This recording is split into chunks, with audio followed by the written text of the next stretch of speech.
Hello बच्चों, कैसे हैं आप लोग। क्वेश्चन नंबर 42 देखते हैं। क्वेश्चन नंबर 42 बड़ा बढ़िया क्वेश्चन भी है। ये कह रहा है electric dipole is kept first to the left and then to the right of negatively charge infinitely plane sheets. ठीक है, इसमें आपको बताना है आइडेंटिफाई करना है हर एक केस के लिए कि डायपोल स्टेबल इक्विलिब्रियम में होगा या अनस्टेबल इक्विलिब्रियम में होगा। ठीक है, क्या पूछ रहा है कि स्टेबल इक्विलिब्रियम और अनस्टेबल इक्विलिब्रियम में होगा या नहीं होगा डायपोल, ये बताना है। तो अभी पहले मैं आपको कंसेप्ट समझाता हूँ, तब उसके बाद बात जनरली हम बात करने वाले हैं। सबसे पहले बताओ स्टेबल इक्विलिब्रियम के लिए, फॉर स्टेबल इक्विलिब्रियम के लिए देखिए, स्टेबल इक्विलिब्रियम जब होता है जब पोटेंशियल एनर्जी मिनिमम होती है, तब स्टेबल इक्विलिब्रियम होता है। और हमें आपको पता है सिस्टम जो होना चाहिए वो हमेशा मिनिमम एनर्जी स्टेट में रहना पसंद करता है। कोई भी सिस्टम जिसकी एनर्जी क्या हो, मिनिमम हो। तो देखो ध्यान से, तुम्हें मैंने भाई बताया भी था और डेरिवेशन किया था। जैसे एक डाइपोल है माइनस क्यू पॉजिटिव चार्ज, इसकी डायरेक्शन जो होगी नेगेटिव चार्ज से पॉजिटिव चार्ज की ओर होती है। और मान लो ये एक इलेक्ट्रिक फील्ड में रखा हुआ है, यूनिफॉर्म इलेक्ट्रिक फील्ड में। तो देखो यहाँ पर इलेक्ट्रिक फील्ड और डाइपोल मूवमेंट दोनों की डायरेक्शन सेम है। ठीक है, तो फॉर्मूला ये होता है U इक्वल टू होता है यहाँ पर जब डाइपोल मूवमेंट और इलेक्ट्रिक फील्ड दोनों सेम डायरेक्शन में हों तो थीटा की वैल्यू कितनी होगी बच्चा, 0 डिग्री। कितनी होगी, 0 डिग्री। तो U इक्वल टू होता है, आपको पता होगा U बराबर, आपने पढ़ा भी होगा, माइनस के vector P dot vector E, formula पढ़ा होगा। ठीक है, जहाँ पर U इक्वल टू लिखते थे माइनस के P into E cos theta.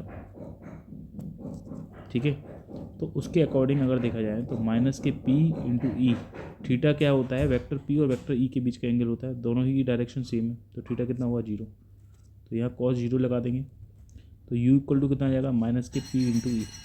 जब भी कभी पोटेंशियल एनर्जी मिनिमम होती है, इस केस में पोटेंशियल एनर्जी कैसी है, मिनिमम है। तो जो पोटेंशियल एनर्जी जब मिनिमम होगी और उसी स्टेट में क्या होगा, सिस्टम रहना चाहेगा, तो वो इक्विलिब्रियम कैसा इक्विलिब्रियम होगा, स्टेबल इक्विलिब्रियम होगा जब पोटेंशियल एनर्जी मिनिमम होगा। अगर पोटेंशियल एनर्जी मैक्सिमम आ जाए तो वो अनस्टेबल इक्विलिब्रियम होगा। फॉर अनस्टेबल इक्विलिब्रियम के लिए देखें, ये मैक्सिमम कब आती थी, आपको मैंने बताया था कि डायपोल मोमेंट और इलेक्ट्रिक फील्ड दोनों एक दूसरे के अपोजिट डायरेक्शन में होते हैं, तब ऐसी सिचुएशन क्रिएट होती है। जैसे ये मान लो ये है माइनस नेगेटिव चार्ज है, ये पॉजिटिव चार्ज है। ठीक है, या मैं ऐसे कहता हूँ कि ये नेगेटिव चार्ज है और ये पॉजिटिव चार्ज है, ये ऐसे रखा है। इस समय डायपोल मूवमेंट की डायरेक्शन होगी बच्चों इधर, और यूनिफॉर्म इलेक्ट्रिक फील्ड में रखे हुए हैं, इलेक्ट्रिक फील्ड की डायरेक्शन है इधर। अब आप मुझे ये बताइएगा यहाँ पर इस केस में, क्योंकि इलेक्ट्रिक फील्ड और डायपोल मोमेंट दोनों की एक दूसरे की डायरेक्शन अपोजिट है, तो थीटा की वैल्यू कितनी हो गई, 180 डिग्री हो गई। अब फॉर्मूला जो होता है पोटेंशियल एनर्जी का वो होता है माइनस के P into E cos theta. Theta की वैल्यू है 180। तो बच्चों कॉस 180 की वैल्यू कितनी होती है, माइनस के 1। तो पोटेंशियल एनर्जी कितनी आ जाएगी आपके पास, प्लस P आ जाएगी, नहीं आ जाएगी। ये कौन सा इक्विलिब्रियम बन गया, ये हो गया अनस्टेबल इक्विलिब्रियम। क्योंकि पोटेंशियल एनर्जी यहाँ पर क्या है, मैक्सिमम है। जब पोटेंशियल एनर्जी आपको मैक्सिमम मिलेगी, पॉजिटिव है, मैक्सिमम ही मिलेगी, तो अनस्टेबल इक्विलिब्रियम में वो होगा। अब इस वाले ग्राफ को देखिए, यहाँ से देखिए सिचुएशंस देखते हैं ये इस प्रकार से। और ये वाली जो प्लेट्स है वो कैसी है, कह रहा है क्वेश्चन में नेगेटिवली चार्जड है। कैसी है, नेगेटिवली चार्जड है। ठीक है, अब कह रहा है कि इसमें जो एक डायपोल मोमेंट है वो P1 है इस डायरेक्शन में। तो डायपोल मोमेंट किससे बनता है भाई, नेगेटिव और पॉजिटिव चार्ज की वजह से ही तो बनता है। ये नेगेटिव चार्ज मान लो माइनस Q1, ये पॉजिटिव चार्ज मान लो प्लस Q1।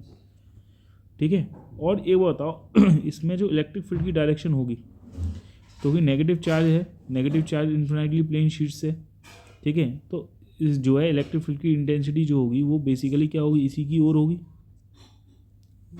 ठीक है, तो यहाँ पर देख सकते हो इस वेक्टर P1 और इस वेक्टर E में जो दोनों की डायरेक्शन है सेम है, तो यहाँ थीटा कितना हो गया बच्चों, 0 हो गया, नहीं हो गया। जब यहाँ थीटा 0 हो गया तो यहाँ पर जो पोटेंशियल एनर्जी होगी लेफ्ट साइड में, potential energy at left side में अगर निकालें तो माइनस के P1 into E cos theta. Theta की वैल्यू कितनी होगी, 0, और 0 की वैल्यू 1 होती है, तो माइनस के P1 इंटू ई आ जाएगा। लेफ्ट साइड की बात कर रहा हूँ। तो ये पोटेंशियल एनर्जी कैसी होगी, मिनिमम। और ये कैसा इक्विलिब्रियम हो गया, ये हो गया स्टेबल इक्विलिब्रियम। कैसी सिचुएशन हो गई, ये स्टेबल इक्विलिब्रियम की सिचुएशन हो गई। बोलो हो गई या नहीं हो गई बच्चों, ये हो गई पहली सिचुएशन। ठीक है, अब हम बात करते हैं इसी को, अगर हम कॉपी कर लें ज़रा, जस्ट मिनट, ये देखिए, ये देखिए, इसी चीज़ को हम यहाँ पर कॉपी कर लेते हैं, 1 मिनट। कॉपी ये, ठीक है। अब देखो, अब हम बात कर रहे हैं राइट साइड में। राइट साइड में देखो, राइट साइड में सिचुएशन किधर है? इधर है P2। P2 इस साइड है, देखिए P2 इस साइड है बच्चों, P2 इस साइड है। अब ये बताओ P2 इस साइड है होने का मतलब क्या है? ये नेगेटिव चार्ज होगा -Q2, ये होगा +Q2 चार्ज फॉर एग्जांपल। तभी तो डाइपोल मोमेंट की डायरेक्शन इधर से इधर हुई, नेगेटिव से पॉजिटिव। बोलो P2 की डायरेक्शन, कोई प्रॉब्लम बेटा? अच्छा ठीक है, ये ऊपर वाला P2 में हटा देता हूँ, कोई दिक्कत नहीं, ठीक है। अब मुझे बताओ इलेक्ट्रिक फील्ड की डायरेक्शन किधर होगी? इस वाले में राइट साइड की बात कर रहा हूँ। इलेक्ट्रिक फील्ड की डायरेक्शन तो सर इधर होगी, नेगेटिव चार्ज की ओर होती है इलेक्ट्रिक फील्ड की डायरेक्शन हमेशा। अब इनके बीच में जो एंगल है, क्योंकि डाइपोल मोमेंट बनना है इधर P2 और बच्चों इलेक्ट्रिक फील्ड की डायरेक्शन है इधर E, इनके बीच का थीटा कितना हो गया भाई? 180 डिग्री नहीं हो गया? तो बताओ यू पोटेंशियल एनर्जी क्या होती है? -P × E cos theta. Theta की वैल्यू कितनी है? 180। cos 180 की वैल्यू ये क्या, कहाँ निकाल लो पोटेंशियल एनर्जी? बोलो राइट साइड में। कहाँ निकाल लो आप? राइट साइड में निकाल लो। ये देखना -P × E cos 180 की वैल्यू कितनी होती है? -1। पोटेंशियल एनर्जी कितनी होने वाली है? +E होने वाली है। तो यहाँ पोटेंशियल एनर्जी +E हो जाएगी, तो ये पोटेंशियल एनर्जी पॉजिटिव होने का मतलब क्या है? वो उसके पास पोटेंशियल एनर्जी कैसी है? मैक्सिमम। उस सिस्टम की पोटेंशियल एनर्जी मैक्सिमम होगी, तो जाहिर सी बात है वो स्टेबल इक्विलिब्रियम में तो रह नहीं सकता। कैसा रहेगा वो? अनस्टेबल इक्विलिब्रियम में रहेगा। कैसा रहेगा बेटा? अनस्टेबल इक्विलिब्रियम में रहेगा। तो यहाँ लिख दे रहा हूँ मैं, अनस्टेबल इक्विलिब्रियम की ये सिचुएशन है, अनस्टेबल इक्विलिब्रियम की ये सिचुएशन है, ठीक है। ये ध्यान रखना है, क्लियर है? चलिए इसके बाद नेक्स्ट पार्ट, बी पार्ट में बात करते हैं। स्टेबल और अनस्टेबल की बात हो गई। दूसरे पार्ट में देखिए, next dipole is kept in similar way. Next part देखिएगा आप, सेकंड पार्ट क्या कह रहा है कि dipole is kept in similar way as infinitely long straight wire है having uniformly negatively charge density दे रखी है।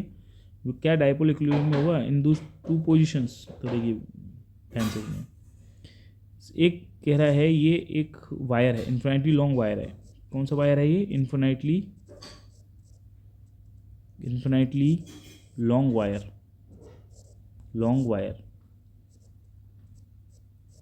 इन्फिनिटली लॉन्ग वायर है, ठीक है, जिसकी लीनियर चार्ज डेंसिटी आपको पता है। ये नेगेटिवली लॉन्ग चार्ज वायर है, infinitely long straight wire having uniform linear charge density दे रखी है इसमें। यहाँ पर देखो, याद रखना, ये सरफेस चार्ज डेंसिटी दे रखी होती है -σ। कितनी? -σ, ये तो पता ही होगा। और इन्फिनिटली लॉन्ग इन्फिनिटली अगर हमारी प्लेन शीट्स है, ठीक है, तो उसकी वजह से इलेक्ट्रिक फील्ड की इंटेंसिटी जो होती है वो आपको पता होगा σ/2ε0 होती है, ठीक है। ये तो जस्ट बनवाने के लिए है, इसका कोई यूज़ नहीं होने वाला यहाँ पे, मैं बता रहा हूँ वैसे ही। अब नेक्स्ट में बोला है इन्फिनिटली लॉन्ग वायर है, और वो भी कैसा है? जिसकी लीनियर चार्ज डेंसिटी क्या है? नेगेटिव है। तो नेगेटिव लीनियर चार्ज डेंसिटी है। लीनियर चार्ज डेंसिटी को किससे डिनोट करते हैं? लैम्डा से। तो -λ डिनोट कर देंगे, कोई प्रॉब्लम वाली बात नहीं है सर। अब जो डाइपोल मोमेंट है उसकी डायरेक्शन इधर दे रखी है लेफ्ट साइड में P1 और इधर राइट साइड में दे रखी है P2। इसका मतलब ये हुआ होगा कहीं ना कहीं कि सर जो नेगेटिव चार्ज है भाई -Q1 और +Q1, यही तो हुआ। तभी तो डाइपोल मोमेंट की डायरेक्शन जो होगी नेगेटिव चार्ज से पॉजिटिव चार्ज की हुई होगी, इधर हुई होगी। बोलो कोई प्रॉब्लम? नहीं सर, कोई प्रॉब्लम नहीं है। आप मुझे अब बताओ कि इसमें ये पूछ रहा है क्या डाइपोल इक्विलिब्रियम में रहेगा? देखो क्या कह रहा है, will the dipole in equilibrium. Equilibrium में कब रहता है? इक्विलिब्रियम में जब रहेगा कोई चीज़, इक्विलिब्रियम में कब रहती है बताओ? इक्विलिब्रियम में कब रहेगी? फॉर इक्विलिब्रियम के लिए, इक्विलिब्रियम के लिए बोलो कब रहेगी? जब नेट फोर्स 0 हो, यही तो हो। ऐसी सिचुएशन हो जाए जब नेट फोर्स 0 हो, तभी तो वो चीज़ इक्विलिब्रियम में रहती है बच्चों, रहती है। अब आप मुझे बताओ, ये नेगेटिवली चार्ज्ड है, ये नेगेटिवली चार्ज्ड है, ठीक है,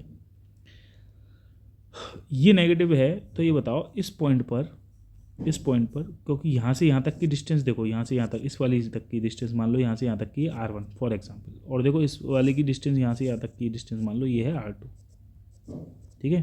तुम्हें पता होगा कि अगर कोई चार्ज नेगेटिव है, एक चार्ज नेगेटिव है मान लो, एक चार्ज पॉजिटिव है, ठीक है, तो मान लो Q1 है, ये Q2 है फॉर एग्जांपल। तो दोनों पर नेगेटिव चार्ज है और इनके बीच की दूरी r है ना। तो फोर्स क्या लगेगा, फोर्स ऑफ अट्रैक्शन लगेगा, जिसकी वैल्यू होगी k(q1 q2 अपॉन r²। तो मुझे ये बताओ फोर्स किसके इन्वर्सली प्रोपोर्शनल होगा, r² के। जैसे जैसे r बढ़ेगा वैसे वैसे फोर्स घटेगा, यही तो सिचुएशन होती है।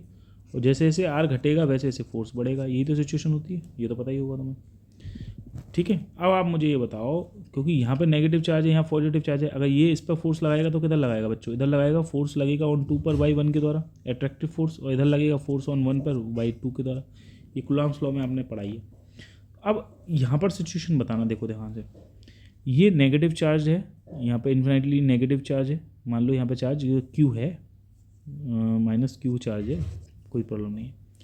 और ये पॉजिटिव चार्ज है, तो ये नेगेटिव चार्ज पॉजिटिव चार्ज पे क्या लगाएगा भैया, फोर्स लगाएगा। पहली सिचुएशन में देखो, अगर हम बनाएं इस वाली सिचुएशंस को, तो यहाँ से यहाँ तक की दूरी कम है, और देखो यहाँ से -Q1 से -Q की दूरी ज़्यादा है या नहीं है। तो जाहिर सी बात है यहाँ +Q1 और इस -Q के बीच में ये -Q चार्ज है यार, ये -Q चार्ज है, सही है। तो इसमें ये बताओ मुझे, +Q1 और -Q के बीच में फोर्स ऑफ अट्रैक्शन लगेगा, और -Q1 और -Q के बीच में फोर्स ऑफ रिपल्शन लगेगा। और ये बताओ फोर्स ऑफ अट्रैक्शन और फोर्स ऑफ रिपल्शन में कौन ज़्यादा होगा भाई, इस पर जो लगेगा वो लगेगा फोर्स ऑफ अट्रैक्शन। तो वो फोर्स ऑफ अट्रैक्शन किधर होगा, +Q1 और -Q1 की वजह से जो फोर्स ऑफ अट्रैक्शन दिखाऊंगा वो बताओ किधर दिखाऊंगा, वो इधर दिखाऊंगा ना, इधर दिखाऊंगा। यही तो फोर्स ऑफ अट्रैक्शन हुआ। किस पे लग रहा है, फोर्स 1 पर लग रहा है, सही है, ठीक है, ये ध्यान देना। अच्छा, ये नेगेटिव चार्ज है -Q1 और ये -Q चार्ज है, तो फोर्स ऑफ रिपल्शन लगेगा, मान लो F1 डैश लगा दिया फॉर एग्जांपल, ठीक है। अब इसमें ये बताओ कौन सा फोर्स ज़्यादा होगा, F1 या F1 डैश। तो ऑब्वियसली आप कहोगे सर F1 ज़्यादा होगा, किससे, F1 डैश से। क्यों, क्योंकि इसकी दूरी R1 कम है। जब दूरी R कम होगी तो फोर्स ज़्यादा होगा नहीं होगा, ये वाली सिचुएशन होगी। तो F1 यहाँ पर ग्रेटर देन है F1 डैश से। तो ये डाइपोल अट्रैक्ट करेगा, ये डाइपोल क्या करेगा, -Q1 से +Q1 जो ये जो डाइपोल है, P1 वाला जो डाइपोल है, ये अट्रैक्ट करेगा, क्योंकि F1 ज़्यादा है। तो इस पूरे सिस्टम को, डाइपोल वाले सिस्टम, डाइपोल क्या है, दो चार्जेस से मिलकर बना है ना, इसलिए उसे सिस्टम बोल रहा हूँ। ये सिस्टम अट्रैक्ट करेगा किधर, नेगेटिव चार्ज की ओर, सही है। तो ये इक्विलिब्रियम में रह सकता है क्या, नहीं, इस पर नेट फोर्स 0 नहीं है। तो ये मतलब कह सकते हो ये इक्विलिब्रियम में नहीं रहेगा, ठीक है। सेकंड सिचुएशन बात कर सकता हूँ, इतना समझ में आ गया आप लोगों को, बताइए क्लियर है यहाँ तक, कोई प्रॉब्लम वाली बात नहीं है, ठीक है, आई होप। तो ये सिस्टम अट्रैक्ट करेगा, ध्यान रखना। यहाँ पर जो है लेफ़्ट साइड में अगर आप देखें, लेफ़्ट साइड में अगर आप देखें तो ये क्या करेगा, अट्रैक्ट करेगा सिस्टम, किधर करेगा, अट्रैक्ट करेगा सिस्टम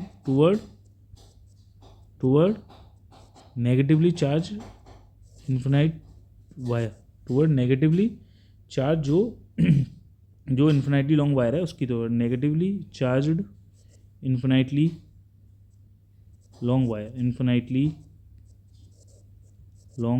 वायर, ये ध्यान, सही है, उधर अटैक करेगा लेफ्ट साइड में। अच्छा, राइट साइड की अगर हम बात करें, ये लेफ्ट साइड हो गई, ये सिचुएशन देखें। और राइट साइड में अगर बात कर लें तो देखो यहीं पर देख लेते हैं, ये नेगेटिव चार्ज है और ये देखो पॉजिटिव चार्ज है। ये -Q2 ले लो, ये +Q2 ले लो, यहाँ पे भी कौन सा चार्ज था, नेगेटिव चार्ज था, कोई दिक्कत नहीं है सर, ये -Q चार्ज था, कोई दिक्कत नहीं। अब आप मुझे ये बताओ यहाँ पर कि यहाँ से यहाँ तक की दूरी वही ले लो, ये यहाँ राइट साइड में दूरी R1 डैश ले लो, और ये वाली दूरी यहाँ से यहाँ तक की दूरी R2 डैश ले लो, जो थोड़ा सा डिफरेंस हो जाएगा। अब आप मुझे बताओ ये जो है नेगेटिव -Q और -Q2, ये क्या करेंगे, रिपल्शन क्रिएट करेंगे, है ना। और इधर -Q और +Q2 क्या करेंगे, अट्रैक्ट करेंगे। तो रिपल्सिव फोर्स यहाँ पे ज़्यादा होगा या अट्रैक्टिव फोर्स ज़्यादा होगा, यहाँ पे तो कौन सा फोर्स ज़्यादा था भैया, अट्रैक्टिव फोर्स ज़्यादा था। यहाँ पर आप देख रहे थे अट्रैक्टिव फोर्स ज़्यादा था, किससे, रिपल्सिव फोर्स से। तो पूरा सिस्टम क्या किया, अट्रैक्ट करने लग गया, अट्रैक्ट करने लग गया system toward the negatively charge infinitely plane sheets. ऐसी सिचुएशंस में क्या होगा, यहाँ वाली सिचुएशंस में बताओ क्या होगा, राइट साइड में क्या होने वाला है, ठीक है। चलो राइट साइड में सर ये होगा, मैं यहाँ पे बता दे रहा हूँ, जैसे कोई आपको प्रॉब्लम नहीं आए, राइट साइड वाली सिचुएशन बता रहा हूँ, ये नेगेटिवली चार्ज था, माइनस क्यू चार्ज, यहाँ पर माइनस Q2 था, ये प्लस Q2 था, तभी तो डायपोल मोमेंट की डायरेक्शन इधर थी P2। ठीक है, अब आप मुझे बताना यहाँ पर चार्ज है माइनस Q, तो ये बताओ यहाँ से यहाँ तक की दूरी कितनी थी। ये मैं दूरी बता रहा हूँ, ये दूरी कितनी है, मान लो R1 डैश, और ये दूरी कितनी थी यहाँ से यहाँ तक की, ये थी R2 डैश। तो यहाँ माइनस Q और माइनस Q, ये माइनस Q चार्ज है और ये माइनस Q2 चार्ज है, तो फोर्स ऑफ रिपल्शन लगेगा यहाँ पे, और प्लस Q2 और माइनस Q के बीच में क्या लगेगा, फोर्स ऑफ अट्रैक्शन लगेगा। तो ये बताओ इस पर फोर्स ऑफ रिपल्शन लग रहा है इधर की ओर, F2 डैश ले लो, और F2 ले लो, कोई दिक्कत नहीं है, F2 लगाओ, F2 दिखाओ, ठीक है F2, और इधर जो है ये माइनस Q और इस प्लस Q2 के बीच में फोर्स ऑफ अट्रैक्शन लगेगा, वो उधर लगाओ F2 डैश। कोई प्रॉब्लम बेटा? अब मुझे बताओ इसमें कौन सा फोर्स ज़्यादा है। भैया देखो R1 डैश कम है किससे, R2 डैश से, तो जाहिर सी बात है यार F2 जो होगा वो ग्रेटर देन होगा ना F2 डैश से। पहली चीज़, जब F2 अगर देखा जाए तो ये क्या है, रिपल्सिव फोर्स है, तो यहाँ पर रिपल्सिव फोर्स जो होगा, रिपल्सिव फोर्स ग्रेटर होगा किससे, अट्रैक्टिव फोर्स से, अट्रैक्टिव फोर्स से, ये अट्रैक्टिव फोर्स है। तो अब आप मुझे बता दो ये अट्रैक्टिव है, अट्रैक्टिव फोर्स, तो अब मुझे बताओ ये पूरा ओवरऑल सिस्टम क्या करेगा, रिपेल करेगा ना, मतलब मूव करेगा ना, इधर साइड मूव करेगा, अनइक्विलिब्रियम में हो गया। ये कैसा है, अनइक्विलिब्रियम, इक्विलिब्रियम में तो है ही नहीं, अनइक्विलिब्रियम इक्विलिब्रियम में नहीं, अनइक्विलिब्रियम में है, ठीक है, अनइक्विलिब्रियम में, ठीक है। तो ये सिस्टम जो होगा ओवरऑल सिस्टम किसको बोल रहा हूँ मैं, डाइपोल को। ये डाइपोल जो है, ये बताओ जब F2 ग्रेटर है तो ये किधर भागेगा, सिस्टम मूव करेगा अवे किससे, away from infinitely long wire की वजह से, इन्फिनाइटली लॉन्ग वायर से दूर भागेगा। तो ये अनस्टेबल इक्विलिब्रियम में रहा, ये भी सॉरी क्या रहा, ये अनइक्विलिब्रियम रहा, ये भी, ठीक है। दोनों ही क्या होंगे, दोनों ही केस में क्या होंगे, अनइक्विलिब्रियम में रहेंगे, ठीक है। आई होप आपको समझ में आया होगा, बढ़िया क्वेश्चन था, कंसेप्ट क्लियर करने वाला, ठीक है। Thank you.